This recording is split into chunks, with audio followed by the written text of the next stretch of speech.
In the last video, we saw how we can change the background image of our HTML document using the min-width property of the picture element. In this video, we are going to build tables in HTML using the table tag. So let's head out to our Atom text editor.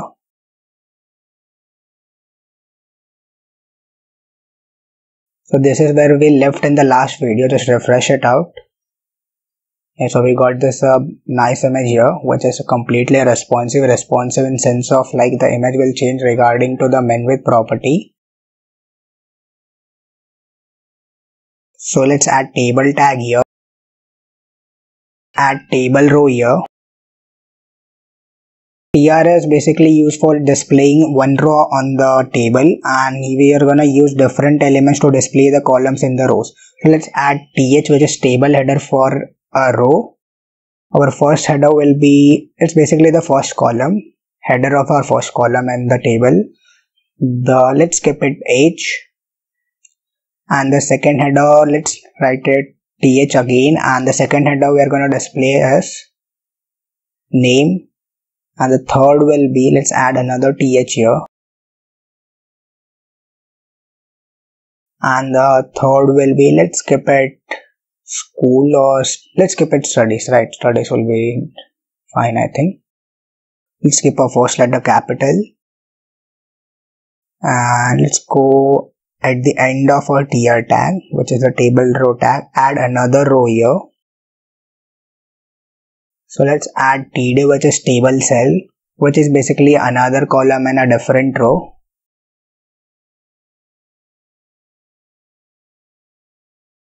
And firstly, let's save a file, I think.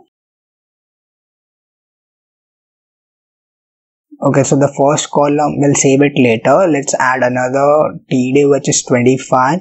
Each will be 25. Let's skip our name to David, and let's add another td for studies, like what field do you study, right? You just have to know about a person, right? So let's add td here, and I think we should display economics with David. It goes well, I think. And if you are a person named David and if you're not into economics, don't blame it on me, guys. There are thousands of people on the internet who study economics with a name called David. So let's add another tr, which is the third row. First will be having the header, and the second will be the data of the data, and the third row will be having this data about the second person. So let's add another td here, which is the basically the first column, td, and let's add 21 here. Another td will have, let's skip our name to, let me think of a good name. Let's skip it Michael, not Michael Jackson, simply Michael. And let's another td here. Studies has MBBS. This is really irrelevant, but I think I need to do this to make you understand all this. Like obviously dance will not come under studies, it will come under profession, and we have already declared our th to studies, so let's not make a mess of it. Yeah, it should be inside our tr, right? I just wrote it before the tr, just Control X and Control V inside our tr.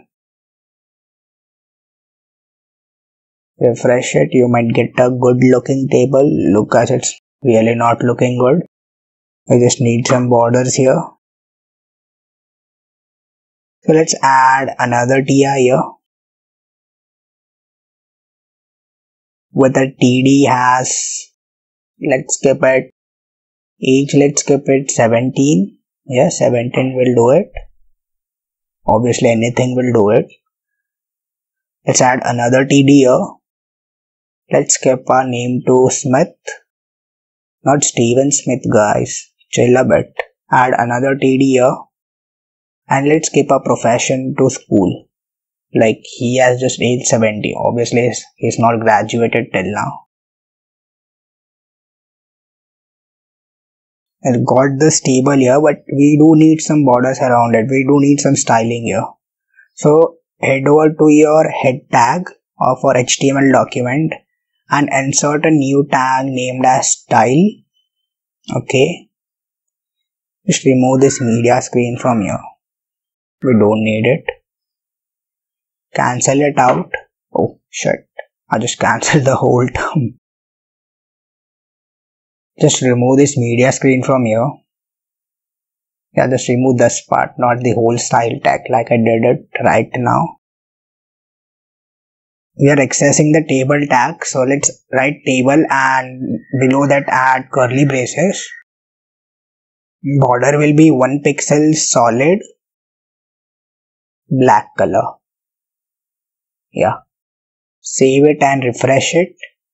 We got a nice border around our table, but look, it has got basically a margin type border we want inside all the columns and rows. So we just need to use different tags from here, which is tr, td, th.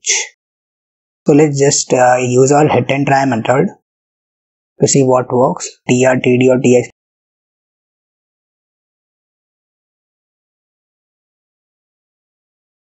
So add a comma here and let's write tr here. Yeah, let's write tr, save it and refresh it. We didn't got any border around our rows, neither any columns, so let's change it. Refreshing it again. I know it won't work. Add a space here. Let's change it to th here, which is the table header. Refresh it. We got this around our table header. So we need around our rows and columns too. So I think we should use the td, which is the table data here. Let's try for tr first. Tr is obviously not gonna work, which is basically the row here. Let's make it td, save it and refresh it now. Yeah, td is this part, right? It all contains all the data of each person specifically about their studies, age and name. Let's go up. Now let's refresh it. I think we must get it now. Yeah, look guys, we really got this time now. In this way you can learn things by try method. Just keep trying and you will write. After 1 or 2 months you will be obviously successful for making a table. Lol guys, I was kidding. You won't take like 1 or 2 months and one day you will be like a super expert in making tables. So let's change our width to 100%. Let's make our table a bit responsive according to our screen size. So let's maximize our screen here. No, let's just not maximize it, just increase the size of the table. Look, the width of the table increases as we increase the width of our screen. So it's completely responsive. If we decrease it, the table also decreases. So this is what we wanted, right? We want the table to act according to our screen size. So I think it's completely fine. I will see you in the next video with more interesting content. Till then, bye bye, take care.